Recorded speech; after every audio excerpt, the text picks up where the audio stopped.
ಅವಾಗ ಏನಾಗುತ್ತೋ 40 ಲೀಟ್ರ್ 50 ಪ್ರಾರಂಭದಲ್ಲಿ ಆದಾಗ ಎಷ್ಟೋ ಸಲ ನಾವು ತಲೆವರೆ ಕೆಲಸ ಮಾಡಿದ್ವಿ. ಈಗ ಮೇನ್ ರೋಡಿಂದ 3 ಕಿಲೋಮೀಟರ್ ಒಳಗಡೆ ಹೋಗ್ಬೇಕು, ಗಾಡಿ ಹೋದ್ರೆ ವೆಚ್ಚ ಜಾಸ್ತಿ ಆಗುತ್ತೆ ಅಂತಂದ್ಬಿಟ್ಟು ಆ ಸೆಕ್ರೆಟರಿಗೆ ನೀವು ಸೈಕಲ್ ಮೇಲೆ ಮೇನ್ ರೋಡಿಗೆ ತಗೊಂಬರಪ್ಪ, ಮೇನ್ ರೋಡಿಗೆ ತಗೊಂಬರೋದು ನಿನಗೆ ಲೀಟ್ರಿಗೆ 10 ಪೈಸಾ, ಅವಾಗಿನ ಕಾಲಕ್ಕೆ 5 ಪೈಸಾ 10 ಪೈಸಾ 20 ಪೈಸಾ ಕೊಟ್ಟು ನಾವು ತಲೆವರೆ ತಗೊಂಬಂದು ಆ ಗಾಡಿ ಕೊಟ್ಟು ಗಾಡಿಗೆ ಕೊಟ್ಟು ಕ್ಯಾನ್ ಕೊಡಬೇಕು. ಏನು ಬೆಳಿಗ್ಗೆ ಕೊಟ್ಟಿರೋದು ಕ್ಯಾನ ಸಂಜೆ ಮತ್ತೆ ಕಲೆಕ್ಟ್ ಮಾಡ್ಕೊಂಡು ಹೋಗ್ಬೇಕು, ಮತ್ತೆ ಬೆಳಿಗ್ಗೆ ಸಂಜೆ. ಸೊ ಅದು 100 ಲೀಟ್ರು 150 ಲೀಟ್ರ್ ಆಯ್ತು ಅಂತಂದು ನಮ್ಮ ಗಾಡಿ ಕಳ್ಸ್ಕೊಳ್ತಾ ವ್ಯವಸ್ಥೆ. ಪ್ರತಿ ವರ್ಷ ಜಿಲ್ಲಾ ಹಾಲು ಒಕ್ಕೂಟಗಳು KMF 250 ಕೋಟಿ ರೂಪಾಯಿ ಪ್ರತಿ ವರ್ಷ ನಾವು ಈ ಏನು ಶೇಖರಣೆ ಮತ್ತು ತಾಂತ್ರಿಕ ವೈದ್ಯರಿರ್ಬೋದು, ನಮ್ಮ ಮೇವಿನಿರ್ಬೋದು, ಇಂಥ ಮನೆ ಬಾಗಿಲಿಗೆ ತಂತ್ರಜ್ಞಾನವನ್ನು ಕೊಡಲಿಕ್ಕೆ ಸುಮಾರು 250 ಕೋಟಿ ರೂಪಾಯಿ KMF ಮತ್ತು ಜಿಲ್ಲಾ ಹಾಲು ಒಕ್ಕೂಟಗಳು ಪ್ರತಿ ವರ್ಷ ಖರ್ಚು ಮಾಡ್ತೇವೆ. ಅದ್ರ ಜೊತೆಗೆ ಸಹ ಇನ್ನೊಂದು ಇಂಪಾರ್ಟೆಂಟ್ ಅಂತಂತಂದರೆ, ನಮಗೆ ಹೆಂಗೆ ವಿಮೆ ಇದೆ ಹಂಗೆ ರಾಸುಗಳು ಸಹ ವಿಮೆ ಮಾಡಿಸ್ತೀವಿ. ರಾಜ್ಯದಲ್ಲಿ ಏನು ನಾನು 9 ಲಕ್ಷ ಅಂತ ಇದ್ದಾರೆ ಸರ್, ಕನಿಷ್ಠ ಮಿಶ್ರ ತಳಿ ರಾಸುಗಳಿಗೆ ಅಥವಾ ಏನು ಅದರಲ್ಲೇ ಗ್ರೇಡೆಡ್ ನಾವು ಬಫ್ಲೋಸು ತರ್ಬೋದು ಅಥವಾ ಹೆಚ್ಚು ಹಾಲು ಸಾಮರ್ಥ್ಯಕ್ಕಂತಕ್ಕಂಥ ರಾಸುಗಳಿಗೆ ನಾವು ವಿಮೆ ಮಾಡಿಸ್ತೀವಿ. ಅಂದರೆ ನಮ್ಮ ಜಿಲ್ಲಾ ಹಾಲು ಒಕ್ಕೂಟಗಳು ನಮ್ಮ ಸಂಘಗಳು ವಿಮೆ ಮಾಡಿಸಿ ಸುಮಾರು 125 ಕೋಟಿ ಬರೀ ಪ್ರೀಮಿಯಮ್ನ ನಾವು ಕೊಡ್ತೀವಿ. 125 ಕೋಟಿ ಪ್ರೀಮಿಯಮನ್ನು. ಈ ಸಂಸ್ಥೆ ಬೇರೆ ಥರ ಸಂಸ್ಥೆ ಅಲ್ಲ. ನಾವು ಇದನ್ನು ನಿತ್ಯ ನಾವು ಇದನ್ನು ತಾಯಿ ಥರ ಪ್ರೀತಿ ಮಾಡಬೇಕಂತ ಒಂದೇ ಒಂದು ಹೇಳ್ತೀವಿ ಸರ್ ನಾನು. ನಮ್ಮ ತಾಯಿ ಥರ ಯಾವ ಪ್ರೀತಿ ಮಾಡ್ತೀವೋ, ನಮ್ಮ ತಾಯಿನ ಹೆಂಗೆ ಪ್ರೀತಿ ಮಾಡ್ತೀವೋ ಅದೇ ಥರ ಈ ಒಂದು ಸಂಸ್ಥೆಯನ್ನು ಪ್ರೀತಿ ಮಾಡಿದ್ದೆ ಆದರೆ ಖಂಡಿತ ಸರ್ ನಾವು ಏನು ಆಚೆ ಈಚೆ ಹೋಗೋದಂಗೆ ಈ ಸಂಸ್ಥೆಯನ್ನು ಬಳಸಲಿಕ್ಕೆ ನಮಗೆ ಶಕ್ತಿ ಬರುತ್ತೆ. ಇಷ್ಟಂತ ಹೇಳಿಕ್ಕೆ ನನಗೆ ತುಂಬ ಖುಷಿ ಆಗುತ್ತೆ. ಬರ್ರಿ ಬೀಗ್ರ, ಊಟ ಮಾಡೋಣ. ಬಾಳ್ ಮಂದಾಗ್ಲಿ ತಗೋರಿ. ನಿಮ್ಮ ಬಾಯಾರಿಕೆಯಿಂದ ಹಂಗ ಆಗ್ಲೇವಾ? ಸರ್ ನಮಸ್ತೆ. ನಮಸ್ತೆ. ತಮ್ಮ ಪರಿಚಯ ಸರ್? ನನ್ನ ಹೆಸರು ಡಾಕ್ಟರ್ ಬಸವರಾಜ್ ಅಂತ. ನಾನು ಮೂಲತಃ ಪಶುವೈದ್ಯ. ಈ ಒಂದು ಸಂಸ್ಥೆಗೆ ನಾನು 1992ರಲ್ಲಿ ಸೇರ್ಕೊಂಡು ಇಲ್ಲಿವರೆಗೂ ವಿವಿಧ ಹಂತಗಳಲ್ಲಿ ನಾನು ಬಹುತೇಕ ರಾಜ್ಯದ ಎಲ್ಲ ಜಿಲ್ಲೆಗಳಲ್ಲಿ ಕೆಲಸ ಮಾಡ್ತಕ್ಕಂಥ ಅವಕಾಶ ಸಿಕ್ತು. ನಾನು ಈ ಒಂದು ಸಂಸ್ಥೆಗೆ ಈ ಒಂದು ಪಶುಸಂಗೋಪನಾ ವಿಭಾಗದ ಮುಖ್ಯಸ್ಥನಾಗಿ ಬರೋಕ್ಕಿಂತ ಮುಂಚೆ ನಾನು ಶಿವಮೊಗ್ಗ ಹಾಲು ಒಕ್ಕೂಟದ ವ್ಯವಸ್ಥಾಪಕ ನಿರ್ದೇಶಕನಾಗಿ 3 ವರ್ಷ 1 ತಿಂಗಳು ಕೆಲಸ ಮಾಡಿ ನಂತರ ನನಗೆ ಪದೋನ್ನತಿ ಸಿಕ್ತು, ನಿರ್ದೇಶಕರು ಅಂತಂದ್ಬಿಟ್ಟು. ಸೊ ಆ ಹುದ್ದೆಯನ್ನು ನಾನು ಇಲ್ಲಿ 2023 ಮೇದಿಂದ ನಾನು ಅಲಂಕರಿಸಿದ್ದೀನಿ. ನಮ್ಮ ಕರ್ನಾಟಕ ಹಾಲು ಮಹಾಮಂಡಳಿ ಬಗ್ಗೆ ಹೇಳ್ಬೇಕು ಅಂತಂದರೆ, ನನಗೆ ಅದಕ್ಕಿಂತ ಮುಂಚೆ ಒಂದು ಪ್ರಶ್ನೆ. ಯಾವ ಊರು ಸರ್? ತಮ್ಮ ವಿದ್ಯಾಭ್ಯಾಸ ಎಲ್ಲ ಆಯಿತು? ನಂದು ಸರ್ ಈಗಿನ ವಿಜಯನಗರ ಜಿಲ್ಲೆ ಹರಪನಹಳ್ಳಿ ತಾಲೂಕಿನ ಕುರೆಮಾಗನಹಳ್ಳಿ ಅಂತ ಒಂದು ಸಣ್ಣ ಗ್ರಾಮ. ಮೂಲತಃ ನಮ್ಮ ತಂದೆ ಕೃಷಿಕರು. ಈಗಲೂ ಸಹ ನಮ್ಮ ಗ್ರಾಮದಲ್ಲಿ ಹಾಲು ಉತ್ಪಾದಕರ ಸಹಕಾರ ಸಂಘ ಇದೆ. ನಮ್ಮ ತಮ್ಮ ಮತ್ತು ನಮ್ಮ ಸೊಸೆ ಆ ಸಂಘದ ಸದಸ್ಯರು. ಈಗಲೂ ಸಹ ಇವತ್ತಿನ ಸಹ ನಾವು ಹಾಲನ್ನು ಆ ಒಂದು ಹಾಲು ಉತ್ಪಾದಕರ ಮಹಿಳಾ ಸಂಘ ಇದೆ ನಮ್ಮೂರಲ್ಲಿ. ನಾವು 8ರಿಂದ 10 ಲೀಟ್ರ್ ಬೆಳಗ್ಗೆ ಮತ್ತು ಸಂಜೆ 8ರಿಂದ 10 ಲೀಟ್ರ್ ಪ್ರತಿದಿನ ನಾವು ಹಾಲನ್ನು ಪೂರೈಸ್ತಾ ಇದ್ದೀವಿ. ಮೂಲತಃ ನಮ್ಮದು ಕೃಷಿಕ ಕುಟುಂಬ. ಒಟ್ಟಾರೆಯಾಗಿ ನಮ್ಮ ತಂದೆಗೆ ನಾವು 5 ಜನ ಗಂಡು ಮಕ್ಕಳು. ಎಲ್ಲರೂ ಏನು ಸರ್ಕಾರಿ ಉದ್ಯೋಗದಲ್ಲಿದ್ದಾರೆ, ಕೆಲವು ಪ್ರೈವೇಟಲ್ಲಿದ್ದಾರೆ. ನಮ್ಮ 4ನೇ ತಮ್ಮ ಪ್ರಕಾಶ್ ಅಂತ ಅವರು ಪ್ರಗತಿಪರ ರೈತರು. ಅವರಿಗೆ ರಾಷ್ಟ್ರೀಯ ಕೃಷಿ ಪ್ರಶಸ್ತಿ ಸಿಕ್ಕಿದೆ ಮತ್ತು ರಾಜ್ಯದ ಕೃಷಿ ಪ್ರಶಸ್ತಿಯೂ ಸಿಕ್ಕಿದೆ. ಸೊ ಅವರು ಒಟ್ಟಾರೆಯಾಗಿ ನಮ್ಮ ಗ್ರಾಮದಲ್ಲಿ ಈಗಲೂ ನೆಲೆಸಿದ್ದಾರೆ. ನಾವು ಹಬ್ಬ ಹರಿದಿನಗಳು ಹೋಗೋದು ಬರೋದು ಎಲ್ಲ ಥರ ಕುಟುಂಬ ಈಗಲೂ ನಾವು ಚೆನ್ನಾಗಿ ಎಲ್ಲ ಬ್ರದರ್ಸಿದ್ದೀವಿ ಸರ್. ಸೊ ಮೂಲ ರೈತ ಕುಟುಂಬದಿಂದ? ಹೌದು. ನಾನು ಪಶುವೈದ್ಯನಾಗಬೇಕು ಅಂತ ನಮ್ಮ ತಂದೆ ತಾಯಿಗಳ ಮತ್ತು ನಮ್ಮ ಬಯಕೆ ಆಗಿರೋದ್ರಿಂದ ನಾನು ಅವತ್ತು ನಮ್ಮ ಮನೆಯಲ್ಲಿ ಅಥವಾ ನಮ್ಮ ಗ್ರಾಮದಲ್ಲಿ ನಾನು ಮೊದಲ ಪಶುವೈದ್ಯನಾಗಿ ನಾನು 1885ರಿಂದ 90ರವರೆಗೆ ನಾನು ಬೀದರ್ ಪಶುವೈದ್ಯಕೀಯ ಮಹಾವಿದ್ಯಾಲಯದಲ್ಲಿ ಪದವಿಯನ್ನು ಪಡೆದು ನಂತರ ಬೆಂಗಳೂರಿನ ಪಶುವೈದ್ಯಕೀಯ ಕಾಲೇಜಿನಲ್ಲಿ ಪದವಿ ಹೈಯರ್ ಎಜುಕೇಷನ್ ಅಂದರೆ ಮಾಸ್ಟರ್ ಡಿಗ್ರಿಯನ್ನು ಮಾಡಿಬಿಟ್ಟು ನಂತರ ನಾನು ಈ ಒಂದು ಸಂಸ್ಥೆಗೆ 92ರಲ್ಲಿ ನಾನು ಈ ಸಂಸ್ಥೆಗೆ ಸೇರ್ಕೊಂಡ್ಬಿಟ್ಟಿದ್ದೆ. ಹೇಳಿ ಸರ್, KMF ನಡೆದು ಬಂದ ಹಾದಿ ಬಗ್ಗೆ. KMF ಅಲ್ಲಿ ಏನಾಗಿದೆ, ಹಿಂದೆ ತಮಗೆಲ್ಲ ಗೊತ್ತಿದ್ದಂಗೆ ನಮ್ಮ ರಾಜ್ಯದ ಇಡೀ ದೇಶದಲ್ಲಿ ಹಾಲಿನ ಕೊರತೆ ಇತ್ತು. ಅವಾಗ ಏನಾಯಿತು, ಕೇಂದ್ರ ಸರ್ಕಾರ ಮತ್ತು ರಾಜ್ಯ ಸರ್ಕಾರಗಳು ಈ ಬಗ್ಗೆ ಹೈನು ಅಭಿವೃದ್ಧಿ ಕಾರ್ಯಕ್ರಮಗಳನ್ನು 1990ರಲ್ಲೇ ಪ್ರಾರಂಭ ಮಾಡಿದರು. ಅದು ಒಂಥರ ಬೇರೆ ಬೇರೆ ಗೌರ್ಮೆಂಟ್ ಡೈರಿಗಳೆಲ್ಲ ಇದ್ದವು. 1975ರಲ್ಲಿ ಕರ್ನಾಟಕ ಡೈರಿ ಡೆವಲಪ್ಮೆಂಟ್ ಕಾರ್ಪೊರೇಷನ್ ಅಂತ ಆಯಿತು. ಅದಕ್ಕೆ ಅವಾಗ ಒಂದು ಮೂರ್ತಿ ಸಿಗ್ತದೆ, ಅಂದರೆ ಒಂದು ಪಾತ್ ಸಿಕ್ತು, ಅದಕ್ಕೆ ಯಾವ ರೀತಿ ಹೋಗಬೇಕು ಅನ್ನೋದು ಒಂದು ಸಿಕ್ತು. ಸೊ ಅಲ್ಲಿಂದ ಏನಾಯಿತು, ಕಳೆದ ನಂತರ 9 ವರ್ಷದ ನಂತರ 1984ರಲ್ಲಿ ಕರ್ನಾಟಕ ಹಾಲು ಮಹಾಮಂಡಳಿ ಅಂತ ಉದಯ ಆಯಿತು. ಉದ್ದೇಶ ಏನು ಅಂತಂತಂದರೆ, ನಮ್ಮ ದೇಶದಲ್ಲಿ ಅಮೂಲ್ ಅಂತ ಏನಿದೆಯಲ್ಲ ಗುಜರಾತಲ್ಲಿ, ಆ ಪ್ಯಾಟರ್ನಲ್ಲಿ ಇಡೀ ದೇಶದಾದ್ಯಂತ ನಾವು ಹಾಲು ಉತ್ಪಾದಕರ ಸಹಕಾರ ಸಂಘಗಳನ್ನು ಪ್ರಾರಂಭ ಮಾಡಬೇಕು ಅನ್ನೋದು ಕೇಂದ್ರ ಸರ್ಕಾರ. ಅದರ ನಿರ್ದೇಶನದ ಮೇಲೆ ರಾಜ್ಯ ಸರ್ಕಾರವೂ ಸಹ ಅಮೂಲ್ ಮಾದರಿ ಹಾಲು ಉತ್ಪಾದಕರ ಸಹಕಾರ ಸಂಘಗಳನ್ನು ಮಾಡಬೇಕು ಅಂತಂದ್ಬಿಟ್ಟು 1984ರಲ್ಲಿ ಕರ್ನಾಟಕ ಹಾಲು ಮಂಡಳಿಯನ್ನು ಪ್ರಾರಂಭ ಮಾಡ್ತು.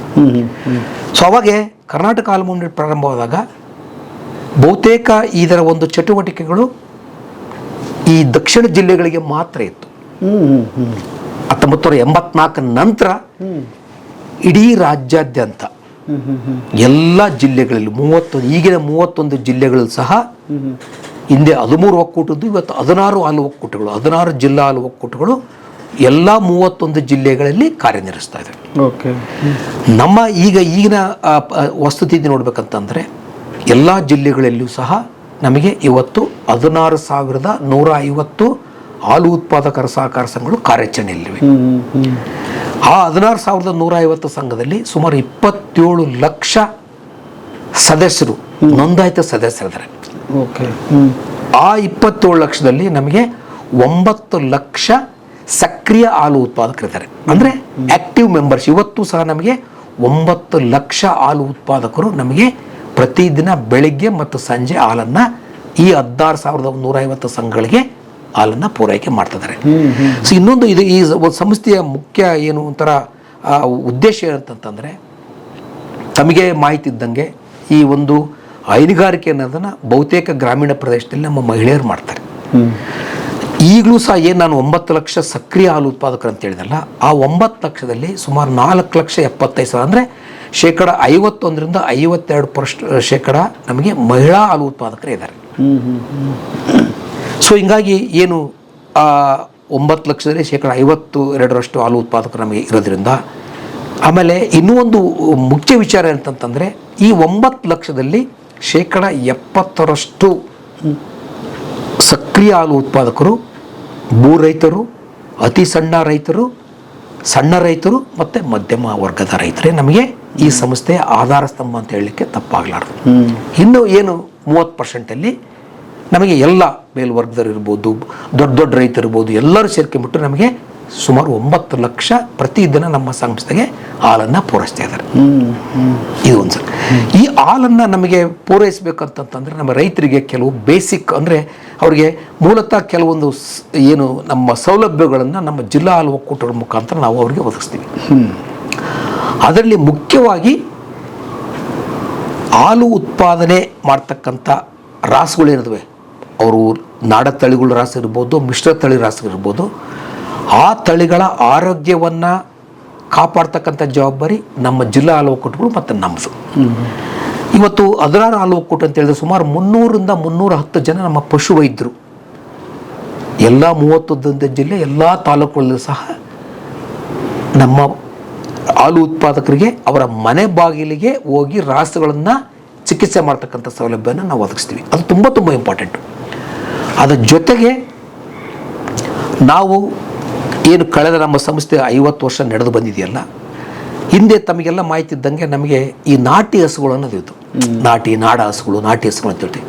ಸೊ ಅವನ್ನ ತಳಿ ಅಭಿವೃದ್ಧಿ ಮಾಡೋದು ಅಂತಂದ್ರೆ ಏನು, ಆ ಒಂದು ರಾಸುಗಳಿರ್ತಕ್ಕಂಥ ಉತ್ಪಾದನಾ ಸಾಮರ್ಥ್ಯವನ್ನು ಈ ಮಿಶ್ರ ತಳಿ ರಾಸುಗಳ ಜೊತೆ ಕೃತಕ ಗರ್ಭಧಾರಣೆ ಮಾಡೋದ್ರಿಂದ, ಅಂದರೆ ಈ ಓರಿಗಳ ಮುಖಾಂತರ ಹೈ ಈಲ್ಡಿಂಗ್ ಜರ್ಸಿ ಇರ್ಬೋದು, HF ಇರ್ಬೋದು, ಮತ್ತು ಮುರ್ರಾ ತಳಿಗಳ ಓರಿಗಳಿಂದ ಶೇಖರಣೆ ಮಾಡ್ತಕ್ಕಂಥ ವೀರ್ಯವನ್ನು ನಮ್ಮ ನಾಟಿ ಹಸುಗಳಿಗೆ ನಾವು ಕೃತಕ ಗರ್ಭಧಾರಣೆಯನ್ನು ಮಾಡಿದರೆ ಅವುಗಳಿಂದ ಹುಡ್ತಕ್ಕಂಥ ಕರು ಹೆಚ್ಚು ಹಾಲು ಕೊಡ್ತಕ್ಕಂಥ ಸಾಮರ್ಥ್ಯ ಉಳ್ತಕ್ಕಂಥ ಕರುಗಳು ಹುಡ್ತಾ ಇದ್ದಾವೆ.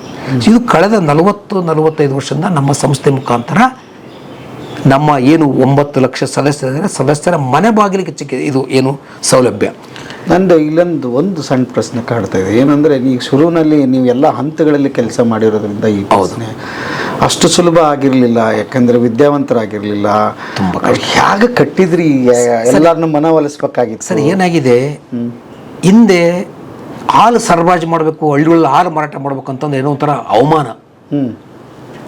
ಆಗಿನ ಪರಿಸ್ಥಿತಿಯಲ್ಲಿ ನಾವು ಹಳ್ಳಿಗಳಿಗೆ ಹೋದ್ರೆ ಅಥವಾ ನಮ್ಮ ಹಿರಿಯ ಅಧಿಕಾರಿಗಳು ನಮ್ಗಿಂತ ಹಿಂದೆ ಕೆಲಸ ಮಾಡ್ತಕ್ಕಂಥ ಅಧಿಕಾರಿಗಳು ಹೋದ್ರೆ ಬಹುತೇಕ ಗ್ರಾಮಗಳಲ್ಲಿ ನಮ್ಮನ್ನು ಎಂಟರ್ಟೈನೇ ಮಾಡ್ತಿರ್ಲಿಲ್ಲ. ಏನಪ್ಪ ನೀವು ಹಾಲು ಮಾಡ್ತಾರೆ, ನಮಗೆ ಹಾಲು ಮಾರಾಟ ಮಾಡೋ ಅಭ್ಯಾಸನೇ ಇಲ್ಲ, ಹಾಲು ಮಾರಬಾರ್ದು, ಹಾಲು ಮಾರಿ ಏನೋ ಒಂಥರ ಅವರು ಹಿಂದುಳಿದರು ಆ ಥರ ಒಂದು ಭಾವನೆ ಅವ್ರಿಗೆ. ಅವಾಗ ಕೃಷಿ ಆ ಥರ ಎತ್ತುಗಳು ಮಾಡಬೇಕು, ಭೂಮಿ ಮಾಡಬೇಕು, ಬೇರೆ ಬೇರೆ ಬೆಳಿಬೇಕು ಅನ್ನೋದು. ಈ ಹಾಲು ಅಂತಂತಂದ್ರೆ ಅವರು ಇಲ್ಲ, ಹಾಲು ಮಾರಿ ನಾವು ಜೀವನ ಮಾಡೋಂಥ ಪರಿಸ್ಥಿತಿಯಲ್ಲಿ ನಾವು ಇಲ್ಲ ಅನ್ನೋ ಒಂದು ಏನು ಅವರಿಗೆ ಒಂದು ಮನೋಭಾವ ಇತ್ತು. ಆ ಮನೋಭಾವನ ನಾವು ನಿರಂತರವಾಗಿ ಅವರ ಮನಸ್ಸನ್ನು ಪರಿವರ್ತನೆ ಮಾಡಿ, ನೀವು ಈ ಸಂಘ ಮಾಡೋದ್ರಿಂದ ನಿಮ್ಮೂರಲ್ಲಿ ಸಂಘ ಮಾಡೋದ್ರಿಂದ ಇಂತಿಂಥ ಸೌಲಭ್ಯಗಳು ಇರ್ತವೆ. ನೀವು ಸಂಘ ಮಾಡೋದ್ರಿಂದ ಪ್ರತಿದಿನ ಬೆಳಗ್ಗೆ ಸಂಜೆ ನಿಮ್ಮೂರಿಗೆ ವಾಹನ ಬರುತ್ತೆ, ನೀವು ಒಂದು ಆ ವಾಹನದಲ್ಲಿ ಪಟ್ಟಣಕ್ಕೆ ಬರ್ಬೋದು. ಎರಡನೇದು ಎಲ್ಲ ಇಲಾಖೆಯ ಅಧಿಕಾರಿಗಳು ನಿಮ್ಮ ಊರಿಗೆ ಬರ್ತಾರೆ. ಪಶುಸಂಗೋಪನೆ ಇಲಾಖೆ ಇರ್ಬೋದು, ಕೃಷಿ ಇರ್ಬೋದು, ಹಾರ್ಟಿಕಲ್ಚರ್ ಇರ್ಬೋದು, ಬ್ಯಾಂಕ್ನವರು ಸಹ ನಿಮ್ಮ ಊರಿಗೆ ಬರ್ತಾರೆ ಸಾಲ ಸೌಲಭ್ಯ ಕೊಡ್ಲಿಕ್ಕೆ. ಈ ಒಂದು ನೀವು ಸಂಘ ಮಾಡೋದ್ರಿಂದ ನಿಮ್ಮ ಆರ್ಥಿಕ ಪರಿಸ್ಥಿತಿ ಉತ್ತಮವಾಗುತ್ತೆ. ನೀವು ಹಾಲು ಉತ್ಪಾದನೆ ಮಾಡೋದಷ್ಟೇ, ಹಾಲನ್ನು ನಾವು ತಗೊಳ್ತಕ್ಕಂಥ ಬೆಳಿಗ್ಗೆ ಮತ್ತು ಸಂಜೆ ಹಾಲನ್ನು ನಾವು ಅದನ್ನು ನಮ್ಮ ವಾಹನದ ಮುಖಾಂತರ ನಾವು ತಗೊಂಡು ನಮ್ಮ ಚಿಲ್ಲಿಂಗ್ ಸೆಂಟರ್ಗಳಿಗೆ, ನಮ್ಮ ಶೀತಲೀಕರಣಕ್ಕೆ ಅಂತ ತಗೊಂಡು ಹೋಗ್ತೀವಿ. ನಿಮ್ದೇನು ಪಾತ್ರ ಇಲ್ಲ ಅಂತ ನಿರಂತರವಾಗಿ ನಾವು ಅವರ ಮನಸ್ಸನ್ನು ಪರಿವರ್ತನೆ ಮಾಡೋದ್ರ ಮುಖಾಂತರ ನಾವು ಈ ಕೆಲಸವನ್ನು ಮಾಡಿದ್ವಿ ಸರ್. ಅವಾಗೆ ತಮ್ಮ ಮಾಹಿತಿ ಇದ್ದಂಗೆ ಹಳ್ಳಿಗಳಿಗೆ ಬಸ್ ಇರಲಿಲ್ಲ.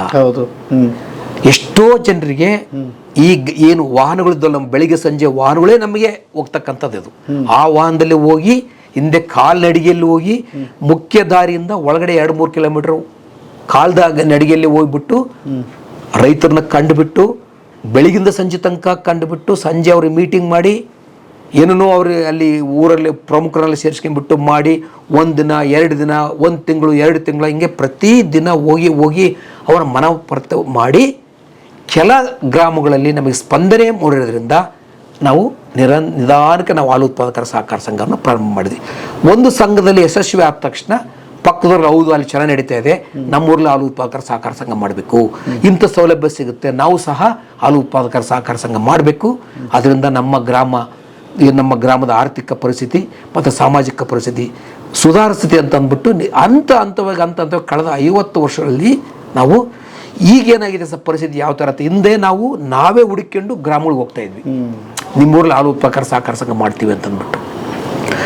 ಕಳೆದ ನಮಗೆ 8-10 ವರ್ಷದಿಂದ ಯಾವ ರೀತಿ ಪರಿಸ್ಥಿತಿ ಬದಲಾವಣೆ ಆಗಿದೆ ಅಂತಂದರೆ ಜನರೇ ಬರ್ತಾರೆ ನಮ್ಮೂರಲ್ಲಿ ಹಾಲು ಉತ್ಪಾದಕರ ಸಹಕಾರ ಸಂಘ ಮಾಡ್ರಿ ಅಂತ. ಇದು ಬದಲಾವಣೆ ಸರ್, ಇದು ಬದಲಾವಣೆ. ಬಟ್ ಅವತ್ತು ಇನ್ನೂ ಒಂದು ಚಾಲೆಂಜ್ ಇತ್ತು ಅಂತ ಅನ್ಕೋತೀನಿ ನಾನು. 100 ಲೀಟರ್ ಬಂದರೂ ನೀವು ವಾಹನ ಕಳಿಸ್ಬೇಕಾಗಿತ್ತು. ಹೌದು, ಅದನ್ನು ಮಾರುಕಟ್ಟೆ ಸರ್ ಅಲ್ಲಿ ಏನಾಗಿದೆ, ನಮಗೆ 100 ಲೀಟರ್ ಅಟ್ ಎ ಟೈಮ್ ಅವಾಗ ಬರ್ತಿರಲಿಲ್ಲ. ಯಾಕಂದ್ರೆ ಅವಾಗೆಲ್ಲ ನಾಟಿ ಹಸುಗಳಿರೋವು, ಜಾಸ್ತಿ ಹಾಲು ಕೊಡ್ತಿರಲಿಲ್ಲ. ಕೊಟ್ಟರೆ 2 ಲೀಟ್ರು 3 ಲೀಟ್ರು 2 ಲೀಟ್ರ್ ಕೊಡವು, ನಮ್ಗೆ ಅರ್ಧ ಲೀಟ್ರು 1/4 ಲೀಟ್ರು ಎಲ್ಲ ಹಾಕೋರು. ಅವಾಗ ಏನಾಗುತ್ತೆ, ನಮಗೆ 100 ಲೀಟ್ರು ಹಾಲು ಉತ್ಪಾದನೆ ಆದರೆ ಆ ಸಂಘ ಲಾಭ ಆಗುತ್ತೆ ಅನ್ನೋದು ಒಂದು ತಂಬು ರೂಲ್ ಅದು. ಅವಾಗ ಏನಾಗುತ್ತೆ, 40 ಲೀಟ್ರ್ 50 ಪ್ರಾರಂಭದಲ್ಲಿ ಆದಾಗ ಎಷ್ಟೋ ಸಲ ನಾವು ತಲೆವರೆ ಕೆಲಸ ಮಾಡಿದ್ವಿ. ಈಗ ಮೇನ್ ರೋಡಿಂದ 3 ಕಿಲೋಮೀಟರ್ ಒಳಗಡೆ ಹೋಗ್ಬೇಕು, ಗಾಡಿ ಹೋದ್ರೆ ವೆಚ್ಚ ಜಾಸ್ತಿ ಆಗುತ್ತೆ ಅಂತಂದ್ಬಿಟ್ಟು ಆ ಸೆಕ್ರೆಟರಿಗೆ ನೀವು ಸೈಕಲ್ ಮೇಲೆ ಮೇನ್ ರೋಡಿಗೆ ತಗೊಂಬರಪ್ಪ, ಮೇನ್ ರೋಡಿಗೆ ತಗೊಂಬರೋದು ನಿನಗೆ ಲೀಟ್ರಿಗೆ 10 ಪೈಸಾ, ಅವಾಗಿನ ಕಾಲಕ್ಕೆ 5 ಪೈಸಾ 10 ಪೈಸಾ 20 ಪೈಸಾ ಕೊಟ್ಟು ನಾವು ತಲೆವರೆ ತಗೊಂಬಂದು ಆ ಗಾಡಿಗೆ ಕೊಟ್ಟು ಕ್ಯಾನ್ ಕೊಡಬೇಕು. ಏನು ಬೆಳಿಗ್ಗೆ ಕೊಟ್ಟಿದ್ದ ಕ್ಯಾನ್ ಸಂಜೆ ಮತ್ತೆ ಕಲೆಕ್ಟ್ ಮಾಡ್ಕೊಂಡು ಹೋಗ್ಬೇಕು, ಮತ್ತೆ ಬೆಳಿಗ್ಗೆ ಸಂಜೆ. ಸೊ ಅದು 100 ಲೀಟ್ರು 150 ಲೀಟ್ರ್ ಆಯ್ತು ಅಂತಂದ್ರೆ ನಮ್ಮ ಗಾಡಿ ಕಳ್ಸ್ಕೊಳ್ತೇವೆ ವ್ಯವಸ್ಥೆ. ಸೊ ಈ ರೀತಿ ಮಾಡಿದ್ವಿ ಸರ್ ತುಂಬ. ಯಾಕಂದರೆ ಒಂದು ಕಡೆ ನಾವು ವೆಚ್ಚನೂ ತಗ್ಗಿಸ್ಬೇಕು, ಇನ್ನೊಂದು ಕಡೆ ಗ್ರಾಮಕ್ಕೆ ಸಹಾಯ ಆಗಬೇಕು, ಹಾಲು ಉತ್ಪಾದಕರ ಸಹಕಾರ ಸಂಘ ಆಗಬೇಕು. ಸೊ ಇಷ್ಟು ನಮ್ಮ ರಾಜ್ಯದಲ್ಲಿ ಸುಮಾರು ಒಂದು 30,000 ಗ್ರಾಮಗಳಿದ್ದಾವೆ, 30-31 ಸಾವಿರ ಗ್ರಾಮಗಳಿದ್ದಾವೆ ಅಂತ ಅಂದ್ಬಿಟ್ಟು ಒಂದು ಸ್ಟ್ಯಾಟಿಸ್ಟಿಕಲ್ ಡೇಟಾ ಹೇಳ್ತದೆ. ಸೊ ಈ 16,000 ಸಂಘ ಏನು 16,150 ಸಂಘ ಇದಾವಲ್ಲ ಸರ್, ಈ ಸಂಘಗಳು 24,000 ಗ್ರಾಮಗಳಲ್ಲಿ ಕೆಲಸ ಮಾಡ್ತಾ ಇದ್ದಾವೆ. ಹೆಂಗೆ ಅಂತ ನೀವು ಕೇಳ್ಬೋದು. ಉದಾಹರಣೆಗೆ ಕೆಲವು ಊರುಗಳು ಅಥವಾ ಕೆಲವು ನಮ್ಮ ಉತ್ತರ ಕರ್ನಾಟಕದಲ್ಲಿ ಏನಾಗಿದೆ, 2 ಊರಿಗೆ ಒಂದು ಸಂಘ, 3 ಊರಿಗೆ ಒಂದು ಸಂಘ. ಸೊ ಈ ರೀತಿ ಇರೋದ್ರಿಂದ ಈ ಏನು 16,150 ಸಂಘಗಳು 24,000 ಗ್ರಾಮಗಳಲ್ಲಿ ಇವು ಕೆಲಸ ಮಾಡ್ತಾ ಇದ್ದಾವೆ. ಇನ್ನು ನಮಗೆ ಏನಾಗಿದೆ, ಈ ವರ್ಷವೂ ಸಹ ಒಂದು 500-600 ಸಂಘಗಳನ್ನು ನಾವು ಪ್ರಾರಂಭ ಮಾಡ್ತೀವಿ. ಪ್ರತಿ ವರ್ಷ ನಾವು ಸಂಘಗಳು ಮಾಡ್ಕೊಂತ ಹೋಗ್ತೀವಿ.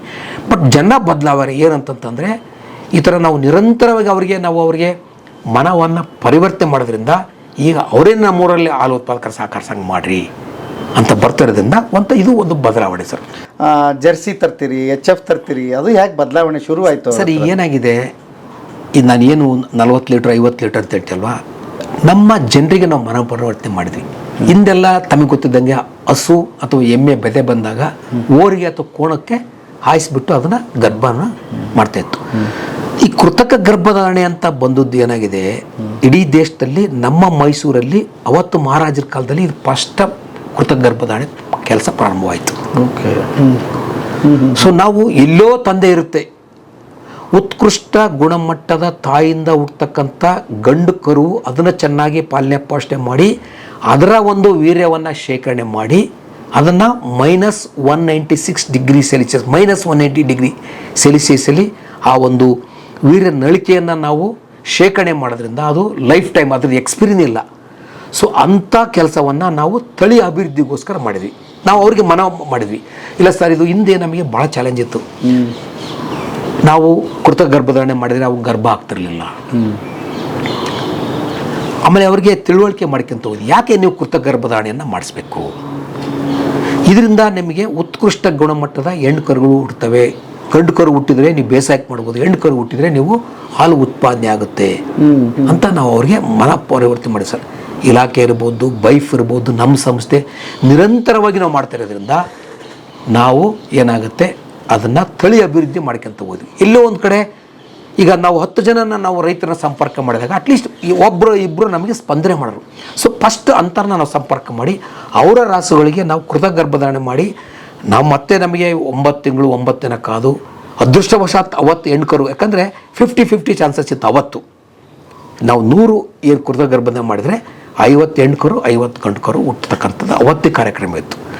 ಸೊ ಏನಾಗಿದೆ, ಅದೃಷ್ಟವಶಾತ್ ಹೆಣ್ಕರು ಹುಟ್ಟಿದಾಗ ಅದ್ರ ಏನು ಸಾಮರ್ಥ್ಯ, ಹಾಲು ಕೊಡ್ತಕ್ಕಂಥ ಸಾಮರ್ಥ್ಯ ಹೆಚ್ಚಿಗೆ ಆಗೋದು. ಸೊ ಅದನ್ನು ಮನಗಂಡು ನಿಧಾನವಾಗಿ ಸಹ ಇದು ಸುಮಾರು ಒಂದು 15-20 ವರ್ಷ 25 ವರ್ಷ ತುಂಬ ಕಷ್ಟಪಟ್ವಿ. ಇಲಾಖೆ ನಾವು ಬೈಫ್ನರ ಕಷ್ಟಪಟ್ಟು ನಿರಂತರವಾಗಿ ನಮ್ಮ ಮನವೊಲಿಸಿ ನಾವು ಫಸ್ಟ್ ರೈತರನ್ನ ಕೃತಕ ಗರ್ಭಧಾರಣೆ ಮಹತ್ವ, ಯಾಕೆ ನಾವು ಕೃತಕ ಗರ್ಭಧಾರಣೆ ಮಾಡಿಸ್ಬೇಕು, ಕೃತಕ ಗರ್ಭಧಾರಣೆ ಮಾಡಿಸೋದ್ರಿಂದ ಬರೀ ಹಾಲು ಒಂದೇ ಉತ್ಪಾದನೆ ಆಗೋದಿಲ್ಲ, ಉತ್ಕೃಷ್ಟ ಗುಣಮಟ್ಟದ ಕರುಗಳು ಹುಡ್ತವೆ. ಆಮೇಲೆ ಕಾಯಿಲೆಗಳು, ಇದರಿಂದ ರಾಸುಗಳಿಗೆ ಕಾಯಿಲೆಗಳು ತಡೆಗಟ್ಟಬಹುದು ನಾವು. ಆ ಒಂದು ಓರಿಯಲ್ಲಿ ಏನೋ ಬೇರೆ ಒಂದು ಕಾಯಿಲೆ ಇರುತ್ತೆ, ವೆನಿರಿಯಲ್ ಡಿಸೀಸ್ ಅಂತ ಹೇಳ್ತೀವಿ ಸರ್ ನಾವು, ಅಂಥ ಕಾಯಿಲೆ ಈ ಹಸುವು ಬರ್ತಕ್ಕಂಥ ಚಾನ್ಸಸ್ ಇದೆ.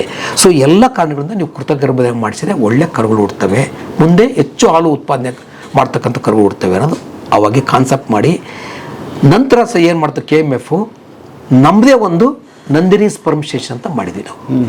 ಅವಾಗಿನ ಕಾಲಕ್ಕೆ ನಾವು ಓರಿಗಳನ್ನು HF ಮತ್ತು ಜರ್ಸಿ ಮತ್ತು ನಮ್ಮ ದೇಶದಿಂದ ಹರಿಯಾಣ ಪಂಜಾಬಲ್ಲಿರ್ತಕ್ಕಂಥ ಮುರ್ರಾ ಓರಿಗಳನ್ನು ನಾವು ತಂದುಬಿಟ್ಟು ಅವುಗಳಿಂದ ವೀರ್ಯವನ್ನು ಶೇಖರಣೆ ಮಾಡಿ ಅದನ್ನು -196 ಡಿಗ್ರಿಯಲ್ಲಿ ಶೇಖರಣೆ ಮಾಡಿ ಎಲ್ಲ ಏನು ಇವತ್ತು 16,150 ಸಂಘಗಳಿದಾವಲ್ಲ, 3,000 ಜನ ನಮ್ಮ ಕೃತಕ ಗರ್ಭಧಾರಣೆ ಕಾರ್ಯಕರ್ತರೇ ಇದ್ದಾರೆ. ಈ 3,000 ಜನ ಕೃತಕ ಗರ್ಭಧಾರಣೆ ಕಾರ್ಯಕರ್ತರು ಮನೆ ಬಾಗಿಲಿಗೆ ಹೋಗಿ ಹಾಲು ಉತ್ಪಾದಕರ ರಾಸುಗಳಿಗೆ ಕೃತಕ ಗರ್ಭಧಾರಣೆಯನ್ನು ಮಾಡ್ತಾ ಇದ್ದಾರೆ. ಸೊ ಹಿಂದೆಲ್ಲ ಏನಿತ್ತು, ತಮಗೆ ಗೊತ್ತಂಗೆ ಹಾಸ್ಪಿಟ್ಲಿಗೆ ತೊಗೊಂಬರೋರು. ನಾವು ಸಹ 2 ಕಿಲೋಮೀಟ್ರ್ 3 ಕಿಲೋಮೀಟ್ರ್ ನಾವು ಆಸ್ಪತ್ರೆಗೆ ತೊಗೊಂಡು ಹೋಗಿದ್ವಿ. ನಮ್ಮ ಊರಲ್ಲಿ ಸಹ ಹಸುನ ಹೊಡ್ಕೊಂಡು ಹೋಗಿ ಒಬ್ಬ ಲೇಬರು ಬೆಳಗಿಂದ ಸಂಜೆ ತನಕ ಹೊಡ್ಕೊಂಡು ಹೋಗ್ಬೇಕು, ಅದನ್ನು ಅಲ್ಲಿ ಇಂಜೆಕ್ಷನ್ ಮಾಡಿಸ್ಬೇಕು, ಮತ್ತೆ ಹೊಡ್ಕೊಂಬರ್ಬೇಕು. ಸೊ ಅಲ್ಲಿ ಏನಾಗುತ್ತೆ ಅಂತಂತಂದರೆ ಗರ್ಭ ಕಟ್ತಕ್ಕಂಥ ಸಂಭವ 50% ಮಾತ್ರ. ಯಾಕಂದರೆ ನಾವು ಹಸುವನ್ನು ಅಥವಾ ಎಮ್ಮೆಯನ್ನು ನಾವು ದಾರಿಯಲ್ಲಿ ತಗೊಂಡು ಹೋಗ್ಬೇಕಾದ್ರೆ ಅದು ಎದುರ್ತದೆ ಅದಕ್ಕೆ. ಸೊ ಅಟ್ಮಾಸ್ಫಿಯರ್ ಚೇಂಜ್ ಆಗುತ್ತೆ, ಹಾರ್ಮೋನಲ್ ಇಂಬ್ಯಾಲೆನ್ಸ್ ಆಗುತ್ತೆ.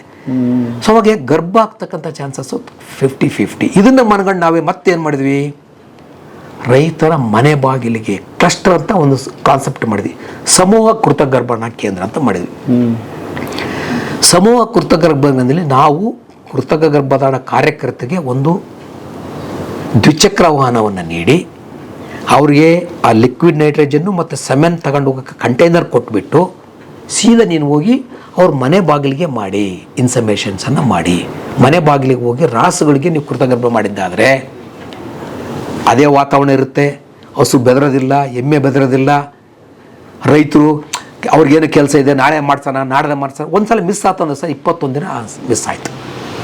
ಸೊ ಮನೆಗೆ ಅವರು ಯಜಮಾನ್ರು ಇಲ್ಲಿದ್ರು ಸಹ ಮನೇಲಿ ಯಾರಿರ್ತಾರೆ ಅವರೇನೇ ಹೋಗಿ ಅವ್ರ ರಾಸುಗಳಿಗೆ ನಾವು ಅವ್ರ ಮನೆ ಬಾಗಿಲಿಗೆ ನಾವು ಏನು ಕೃತಗರ್ಭಣೆ ಮಾಡೋದ್ರಿಂದ ಏನು ಗರ್ಭ ಧರಿಸ್ತಕ್ಕಂಥ ಫಲಿತಾಂಶ 38% 40% ಬಂದಿದೆ ನಮ್ಮದು. ಅಂದರೆ 100 ಕೃತಗರ್ಭಣೆ ಮಾಡಿದರೆ ನಮಗೆ 38ರಿಂದ 40 ರಾಸುಗಳಲ್ಲಿ ಗರ್ಭ ಕಟ್ತವೆ. ಇದ್ರ ಜೊತೆಗೆ ಸಹ ಇನ್ನೊಂದು ಇಂಪಾರ್ಟೆಂಟ್ ಅಂತಂದರೆ ನಮ್ಮದು ಟೀಮು ಒಂದು ಡಾಕ್ಟರ್ಸು ಹಳ್ಳಿಗಳಲ್ಲಿ, ಇನ್ನೊಂದು ಕೃಷಿ ಅಧಿಕಾರಿಗಳು. ಕೃಷಿ ಅಧಿಕಾರಿಗಳು ಏನಂತಂತಂದರೆ ಡಿಪಾರ್ಟ್ಮೆಂಟಿಗೆ ಇರ್ತಾರೆ, ಕೃಷಿ ಇಲಾಖೆ ಇದೆ ಇರ್ತಾರೆ. ಆದಾಗ್ಯೂ ಸಹ ನಮ್ಮಲ್ಲಿ ಕೃಷಿ ಅಧಿಕಾರಿಗಳು ನಮಗೇನು ಹಾಲು ಉತ್ಪಾದನೆ ಜಾಸ್ತಿ ಮಾಡಬೇಕು, ಹಾಲು ಉತ್ಪಾದನೆ ಹೆಚ್ಚು ಮಾಡಲಿಕ್ಕೆ ಯಾವ ತಳಿಯ ಮೇವುಗಳನ್ನು ನಾವು ಸರಬರಾಜು ಮಾಡಬೇಕು, ಯಾವ ತಳಿಯ ಮೇವಿನ ಕಡ್ಡಿಗಳನ್ನು ಬೀಜಗಳನ್ನು ನಾವು ರೈತರಿಗೆ ಸರಬರಾಜು ಮಾಡಬೇಕು ಅಂತಂದ್ಬಿಟ್ಟು ನಾವು ಸ್ಟಡಿ ಮಾಡ್ಕೊಂಡು ಅಲ್ಲಲ್ಲೇ ನಮ್ಮ ಚಿಲ್ಲಿಂಗ್ ಸೆಂಟರ್ಗಳಿಗೆ ಒಂದು ಪ್ಲಾಟ್ ಥರ ಮಾಡಿ, ಅಥವಾ ಏನು ಉತ್ಪಾದಕರ ಒಂದು ತೋಟದಲ್ಲಿ ಒಂದು ಪ್ಲಾಟ್ ಥರ ಮಾಡಿ, ಸೊ ಅದನ್ನು ಕಡ್ಡಿಗಳನ್ನು ಕಬ್ಬು ಹೆಂಗೆ ನಾಟಿ ಮಾಡ್ತೀವಿ ಆ ಥರ ನಾಟಿ ಮಾಡ್ತಾ ಆಸಕ್ತಿ ಇರ್ತಕ್ಕಂಥ ಅಥವಾ ನೀರಾವರಿ ಸೌಲಭ್ಯ ಇರ್ತಕ್ಕಂಥ ರೈತರಿಗೆ ನಾವು ಕೊಡ್ತಾ ಇರೋದನ್ನ ಅದು 4 ವರ್ಷ 5 ವರ್ಷ ಪೆರಿನಿಯಲ್ ಕ್ರಾಪ್ಸ್ ಅಂತ ಹೇಳ್ತೀವಿ ಸರ್. ಅದಕ್ಕೆ ಒಂದು ಸಲ ಕಟ್ ಮಾಡಿದ್ರೆ ಮತ್ತೆ 4 ತಿಂಗಳಿಗೆ ಬರುತ್ತೆ, ಮತ್ತೆ ಕಟ್ ಮಾಡಿದ್ರೆ ಮತ್ತೆ 4 ತಿಂಗಳಿಗೆ ಬರುತ್ತೆ. ಸೊ ಆ ಥರ ಪೆರಿನಿಯಲ್ ಕ್ರಾಪ್ಸನ್ನು ನಾವು ಅವ್ರಿಗೆ ಕೊಟ್ವಿ. ಅದ್ರ ಜೊತೆಗೆ ನಾವು ಸುಧಾರಿತ ಬೀಜಗಳನ್ನು ಅಂದರೆ ಮೇವಿನ ಬೀಜಗಳನ್ನು ಕೊಟ್ವಿ. ಆಮೇಲೆ ಸುಧಾರಿತ ಏನು ನಮಗೆ ಪಶುಹಾರವನ್ನು ಕೊಟ್ವಿ. ಅದ್ರ ಜೊತೆಗೆ ಖನಿಜ ಮಿಶ್ರಣವನ್ನು ಕೊಟ್ವಿ. ಸೊ ಒಟ್ಟಾರೆ ಹೇಳ್ಬೇಕಂತಂತಂದರೆ ಹಾಲು ಅಭಿವೃದ್ಧಿಗೆ ಅಥವಾ ಹಾಲಿನ ಉತ್ಪಾದನೆಗೆ ಏನು ಅವಶ್ಯಕತೆ ಅಂತಂದ್ಬಿಟ್ಟು ಎಲ್ಲ ಸೌಲಭ್ಯಗಳನ್ನು ನಮ್ಮ ಕರ್ನಾಟಕ ಹಾಲು ಮಾಡ್ಕೊಂಡಿದೆ. ಇವತ್ತು ಕೃತಗರ್ಭಧಾರಣೆಗೆ ನಮ್ಮದೇನು ಸೆಮೆನ್ ಸ್ಟೇಷನ್ ಇದೆ, best semen station in the country. ಅದು ಪ್ರಾರಂಭವಾದ ದಿನದಿಂದ ಎ ಗ್ರೇಡ್ ಸೆಮೆನ್ ಸ್ಟೇಷನ್ ಅಂತ ಹೇಳ್ತೀವಿ ಸರ್. ಅದು ಸೆಂಟ್ರಲ್ ಮಾನಿಟರಿಂಗ್ ಕಮಿಟಿ ಬರುತ್ತೆ, ಸೆಂಟ್ರಲ್ ಗೌರ್ಮೆಂಟಿಂದ ಆಫೀಸರ್ಸ್ ಬರ್ತಾರೆ, ವೆರಿಫೈ ಮಾಡ್ತಾರೆ. CMU ಸೆಂಟ್ರಲ್ ಮಾನಿಟರಿಂಗ್ ಕಮಿಟಿಯಿಂದ ಸತತವಾಗಿ ನಾವು ಎ ಗ್ರೇಡನ್ನು ಪಡೆದಿದ್ವಿ. ಅಂದರೆ ಉತ್ಕೃಷ್ಟ ಗುಣಮಟ್ಟದ ರಾಸುಗಳಿದ್ದಾವೆ. ನಾವು ಇನ್ಫರ್ಮೇಷನ್ ಫೆಸಿಲಿಟಿ ಚೆನ್ನಾಗಿದೆ, ಸ್ಟ್ಯಾಂಡರ್ಡ್ ನ್ಯಾಷನಲ್ ಸ್ಟ್ಯಾಂಡರ್ಡ್ ಪ್ರಕಾರ ಇದೆ ಅಂತಂದ್ಬಿಟ್ಟು ಅದು ಕೊಡ್ತಾರೆ ಸರ್. ಅದ್ರ ಜೊತೆಗೆ ನಮಗೆ ಪಶು ಆಹಾರದ್ದು ಸಹ ನಮಗೆ ಇದೆ, ಸುಮಾರು ನಮ್ಮವೇ ಇದ್ದಾವೆ, +4 ಇದ್ದಾವೆ. ಅದರದ್ದು ನಮ್ಮ ಮಾಹಿತಿ ಇದೆ ಸರ್. ಅದ್ರ ಜೊತೆ ಖನಿಜ ಮಿಶ್ರಣ ತುಂಬ ಇಂಪಾರ್ಟೆಂಟು. ನಾವು ಹೆಂಗೆ ಊಟದಲ್ಲಿ ಕಡಲೆಪುಡಿ, ಶೇಂಗಾ ಪುಡಿ, ಉಪ್ಪಿನಕಾಯಿ ಬೇರೆ ಬೇರೆದೆಲ್ಲ ಹಾಕಿರ್ತೀವಲ್ಲ, ಅದ್ರ ಜೊತೆ ನಮಗೆ ಮಿನರಲ್ ಮಿಕ್ಸರ್ಸ್ ಬೇಕು, ಖನಿಜ ಮಿಶ್ರಣ ಅಂತ ಹೇಳ್ತೀವಿ. ಇಲ್ಲ ಒಂದು ಕಡೆ ಕೆಲವು ಭಾಗದಲ್ಲಿ ಆ ಒಂದು ಖನಿಜದ ಕೊರತೆ ಇರೋದ್ರಿಂದ ಸರ್ ನಮಗೆ ರಾಸುಗಳಿಗೆ ಒಂದು ಬ್ರೀಡಿಂಗ್ ಅಂತ ಹೇಳ್ತೀವಿ, ಇನ್ನೊಂದು ಪ್ರೊಡಕ್ಷನ್ ಆ್ಯಂಡ್ ರೀಪ್ರೊಡಕ್ಷನ್ ಎರಡೂ ಇಂಪಾರ್ಟೆಂಟ್ ನಮಗೆ. ಹಾಲು ಬರೀ ಹಾಲು ಬಂದರೆ ಸಾಕಾಗಲ್ಲ ನಮಗೆ, ಹಾಲು ಬರೋದ್ರ ಜೊತೆಗೆ ಮತ್ತೆ ಅದು ರಾಸು ಗರ್ಭ ಆಗಬೇಕು. ಸೊ ಪ್ರೊಡಕ್ಷನ್ ಆ್ಯಂಡ್ ರೀಪ್ರೊಡಕ್ಷನ್ ಎರಡೂ ನಮಗೆ ಇಂಪಾರ್ಟೆಂಟು.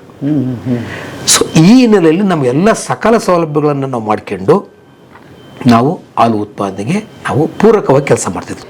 ಪ್ರತಿ ವರ್ಷ ಜಿಲ್ಲಾ ಹಾಲು ಒಕ್ಕೂಟಗಳು KMF 250 ಕೋಟಿ ರೂಪಾಯಿ ಪ್ರತಿ ವರ್ಷ ನಾವು ಈ ಏನು ಶೇಖರಣೆ ಮತ್ತು ತಾಂತ್ರಿಕ ವೈದ್ಯರಿರ್ಬೋದು, ನಮ್ಮ ಮೇವಿನಿರ್ಬೋದು, ಇಂಥ ಮನೆ ಬಾಗಿಲಿಗೆ ತಂತ್ರಜ್ಞಾನವನ್ನು ಕೊಡಲಿಕ್ಕೆ ಸುಮಾರು 250 ಕೋಟಿ ರೂಪಾಯಿ KMF ಮತ್ತು ಜಿಲ್ಲಾ ಹಾಲು ಒಕ್ಕೂಟಗಳು ಪ್ರತಿ ವರ್ಷ ಖರ್ಚು ಮಾಡ್ತೇವೆ. ಅದ್ರ ಜೊತೆಗೆ ಸಹ ಇನ್ನೊಂದು ಇಂಪಾರ್ಟೆಂಟ್ ಅಂತಂತಂದರೆ ನಮಗೆ ಹೆಂಗೆ ವಿಮೆ ಇದೆ ಹಂಗೆ ರಾಸುಗಳು ಸಹ ವಿಮೆ ಮಾಡಿಸ್ತೀವಿ.